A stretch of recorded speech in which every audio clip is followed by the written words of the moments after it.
entrepreneurship and technology, and I'm preparing the next generation of business owners to generate generational wealth and create global impact.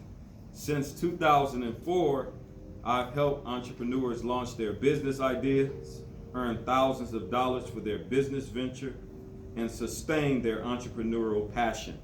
Not only have I started multiple businesses, but I've also taught over 10,000 high school students in and throughout the Chicago public school system. I've won multiple teaching awards, including the 2014 Teacher of the Decade Award, and from the Network for Teaching Entrepreneurship, NFTE, by the way.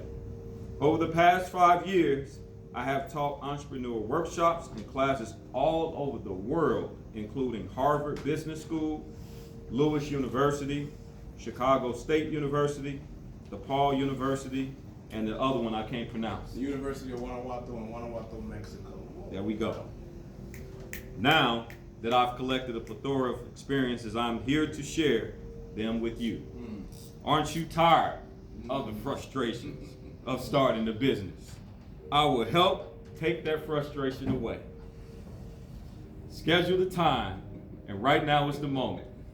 Give it up for my good brother, Scott Steward. Give it up for him, baby. Give it up for him. All yours, all yours. That's a good man right there, and I know you know that, right? I think the one thing that's missing from that introduction is I'm from the hundreds. Born and raised right here in Chicago, far south side. And my mother, it's funny, she just called me 2 days ago. She's in the holiday spirit. And she said, "What's your most memorable Christmas?" And it was on the tip of my, it was like at the forefront of my mind. I was like, it was the Christmas that you wrapped my Christmas gifts in the comic section of the newspaper because you couldn't afford gift wrapping paper. And it was the same Christmas that all I got for that, and I don't mean it in an unappreciative way, but what I got for Christmas was 3 pairs of socks and 3 pairs of underwear. And it was the same Christmas that she wrapped each sock individually, just to make it look like I had more.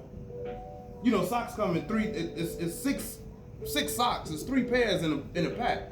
But she took the time to wrap each sock individually and each pair of drawers individually, just to make it seem like I had more gifts. It was the same Christmas that we didn't have any heat in the house, no gas, and it was the same Christmas that I remember taking my first bird bath. And I don't know if any of y'all know what a bird bath is. I know what you're talking about. On the sink, and I had to use that collard green pot for the water on a hot plate. Just keep going back and forth. And I was in high school. And I was on the basketball team. And I was one of the most popular people in school. And nobody knew. And I was hurting on the inside. Right? That was my most memorable Christmas. Right?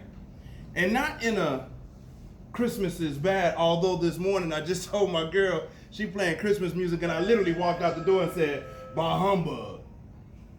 I did that this morning, right? But not in the Christmas was a terrible thing, but that was the Christmas that I think I grew up. That was the Christmas I think I started to understand economics, and life ain't gonna always go your way. It was the second Christmas after my pops left the crib, right? And I do come from an environment where, you know, my father was a serviceman, and he was one of the first black Chicago police officers, master's degree from Roosevelt University. My mother's an educator at Malcolm X College, right? And so I had these years of stability, right? And then it was all kind of destroyed if you will. It's like taking a piece of 2x4 piece of wood, a 2x4 piece of wood, and breaking it. And you'll notice if you do that, if you ever could do it, the pieces of wood get splintered up. It ain't a clean break. And what that causes is trauma. So I suffer from PTSD and abandonment issues, even as an adult, right? The PTSD is my world was rocked. The abandonment was Pops when it started a new family, right? As I got older, thanks to my mom and my Pops, I remembered that I only could control this. What am I talking about? Your action. Your mind. My mind. My mind, brother.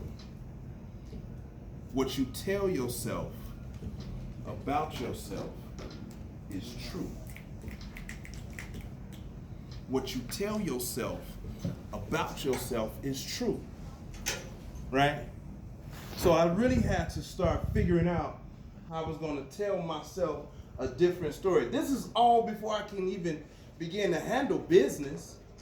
You got to get your mind right first. And I'm not talking about the kind of mind where you faking the funk, where you putting on just to impress other people. I'm talking about living a life without fear. Right? So I ask you, if you didn't have any fear, what would you do with your life? What do you fear? What do you fear? What do you fear? I feel failure. You fear failure. Me, death. I fear death. You fear death. That's coming, brother.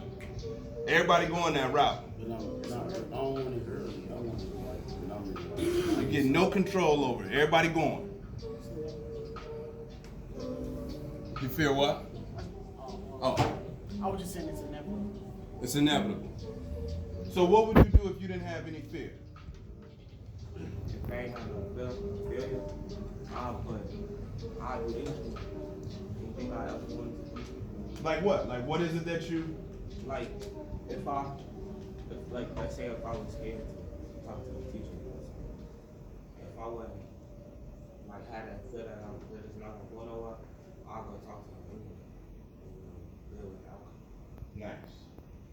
Anybody else? What would you do if you didn't have any fear? Tell me your name again. Samaje. If I didn't have any fear, I would be more, let's say, adamant about reaching out to my people, those that are like me, and I know I'm from a different background.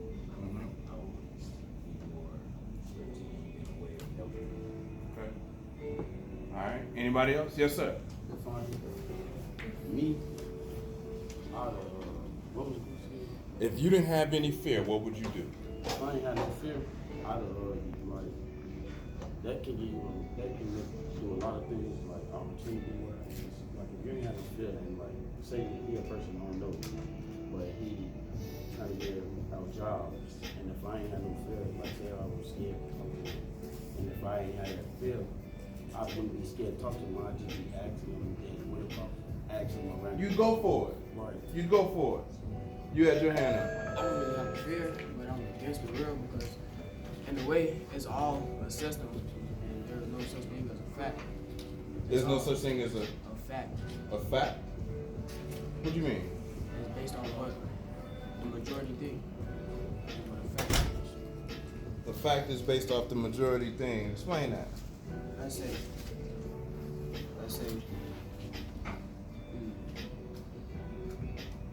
the number one, like, it was what's his name?